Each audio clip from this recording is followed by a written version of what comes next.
Good afternoon, everybody, and welcome back to Robmotive. So does the new Toyota Tacoma, the 4th gen Toyota Tacoma, make a good daily driver?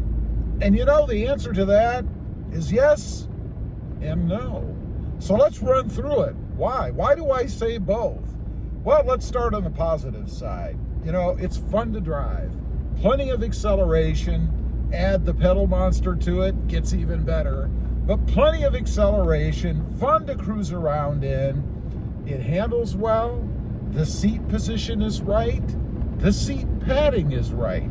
So if you have one of those long, hour-plus long commutes to the brick and mortar every day, I'm so glad I don't do that anymore, it'll be fine. You're not going to be sitting there with your rear end hurting or your thighs hurting because of the seat position. Toyota took care of that with this 4th generation. What about headroom? A lot more headroom in here. I mean, look at this. I am 5'9.5". I think relatively normal proportion, right? I mean, it's not like from the waist up I'm 4 feet tall and from the legs down I'm, a foot whatever tall, right? Normal proportions. Plenty of space in here. You don't feel claustrophobic. And I think that even allows people who are vertically gifted to buy a Toyota Tacoma. Not like it used to be. You know, for me, my observations, if you were 6'2", maybe 3 in the past, you wouldn't be comfortable in a Toyota Tacoma. I'd say about 6'2". Now, you can go 6'3", 6'4", maybe pushing 6'5" if you're exceptionally vertically gifted. But you'll fit inside the truck because of this extra space, right? Lots of elbow room in here. Everything is where you can reach it. That infotainment screen, freaking awesome. I love having that 14-inch screen. Frankly, I think it's a crime that Toyota supplies it in any other size. They all should be 14 inches. Get rid of the smaller screen. Yeah, I know there's folks out there that like them, but bigger is just better, man. And it's easier to see, easier to manipulate. And I would even argue that makes it safer on the road, right? Hauling stuff.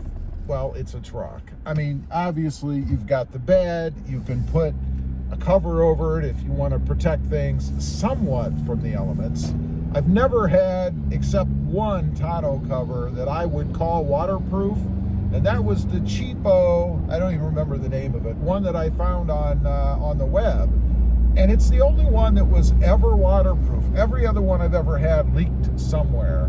And there's plenty of opportunities with gaps and spaces and stuff on the bed of the Tacoma where it's gonna leak anyway. I mean, you can't possibly waterproof the tailgate, can you? I know there's kits out there that claim to, but let's face it, it's a big door that opens and closes.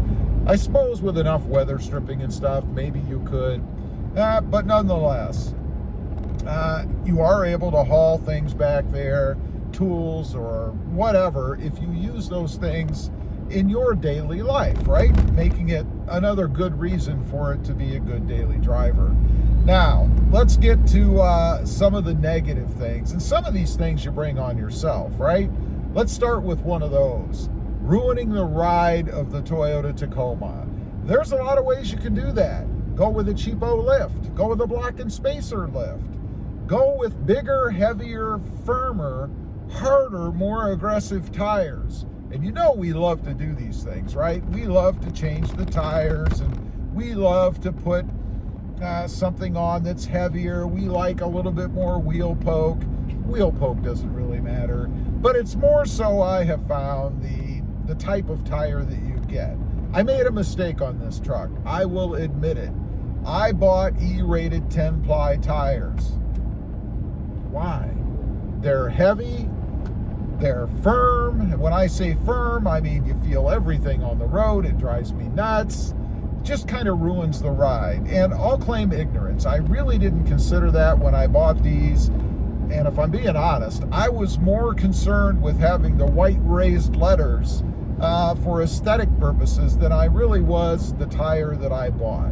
Yeah, it's a horrible reason to buy a tire, right? You can probably hear my voice fluctuating as I'm going over some of these bumps. There was one.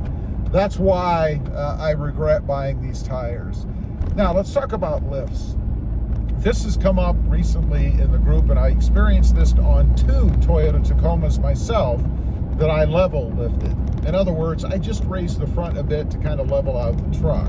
Both of them were done at a dealership. I noticed when I would turn the wheel, like backing out of my driveway, I got this kind of clunking sound, this weird sound. And it happened on both trucks.